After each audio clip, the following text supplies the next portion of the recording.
My name is Mark Wagers. This is Daycab Company. We're in the sewing department today. I'm going to go try to do a video that explains all the different kind of upholstery that we do and try to give you an idea of some of the things that we can do.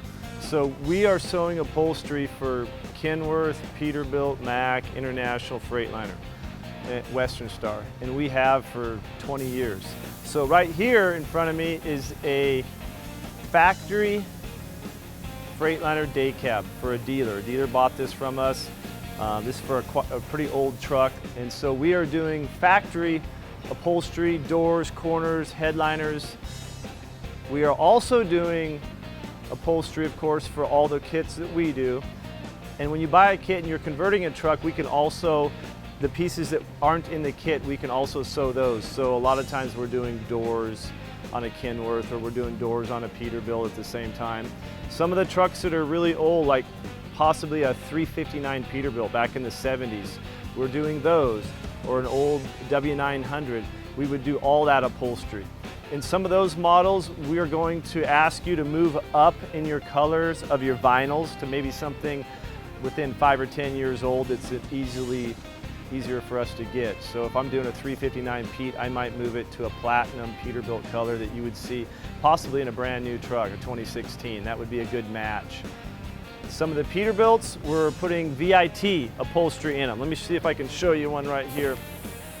So Kenworth came out with a VIT. Western Star also did it, where we do the buttons and we do the folded stitch lines. Very high-end, very premium, okay? We are converting that, or taking that style and putting it in a Peterbilt headliner. We'll put it on the doors, the corner.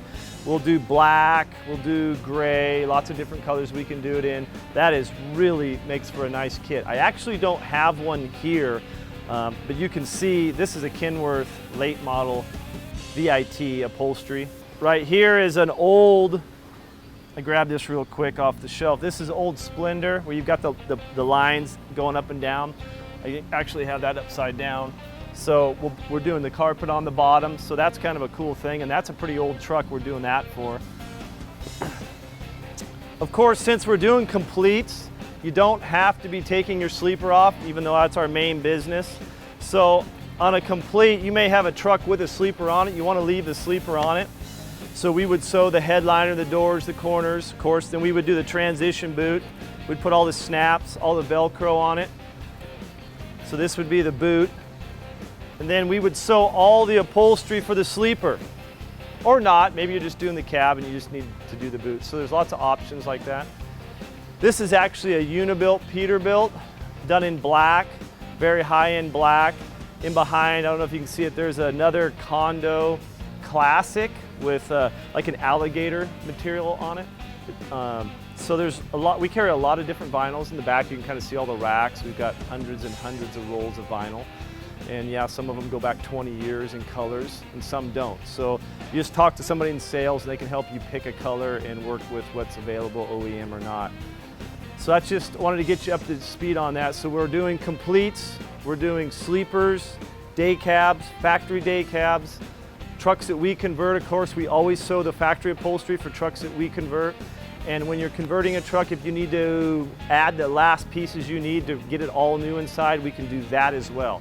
So that's what this video is about, is try to inform you of all the different options. If you're converting a truck, or if you're doing the complete, you have the choice of picking colors, changing all the colors, and in some situations, pretty much in Peterbilt only, we would convert it to a VIT platinum with the buttons if you wanted to. We always have an option if we can't sew the upholstery, or if you don't want to pay for the upholstery. We call it trim or plastic on the inside. So maybe you're building a truck going into the oil field, or maybe it's going onto the farm and you need to keep the cost down. This is what you're going to use. This is what we call our trim. It's black. We'll cut it on our CNC machine, so we'll cut it the same way we cut this, okay? And then we just do the trim, and I think it's 1/8 inch. And it's got a grain to it. If it's a Pat car product like a Kenworth or a Peterbilt, this is what the dashboard was formed out of. So that's kind of a cool thing. Up to 2005, after that it was different. So that's an option to do. So on the back of some of our kits, we're putting a pocket in. It's kind of a cool product. It would go on the back of a wall. Gives you a lot more tool storage. You know, it's what, 4 inches deep there. You know, it's got body lines on it. If you're doing a Peterbilt door, you probably have this in the door before 2005. So we form this and we'll put it into the door, and you can just replace this if you want to. So there's a couple of things going on with pockets and tool storage. There's also, when it comes to upholstery, if you look at this is a Peterbilt door panel getting ready to go through the upholstery process. Everything you buy from us in the upholstery department is all the upholstery board has been cut on a CNC machine. So if you buy something from us this year, next year it's going to be exactly the same, okay? Our machine puts all these holes everywhere it's supposed to be. Some of this is very complicated. This board is a very high-end water resistant or moisture resistant upholstery board that's certified. Same thing that would have came in an OEM truck. So keep that in mind when you're buying upholstery kits. You want to make sure you have really good quality board in behind. You don't want that to all swell up and fall apart a year from now. Okay, I think I've covered about as much as I can right now on upholstery, so I'll try to do some other videos that are specifically just completed kits like Peterbilt. Maybe I can get a VIT one for you where it's all converted. All right, thanks for watching my video, man.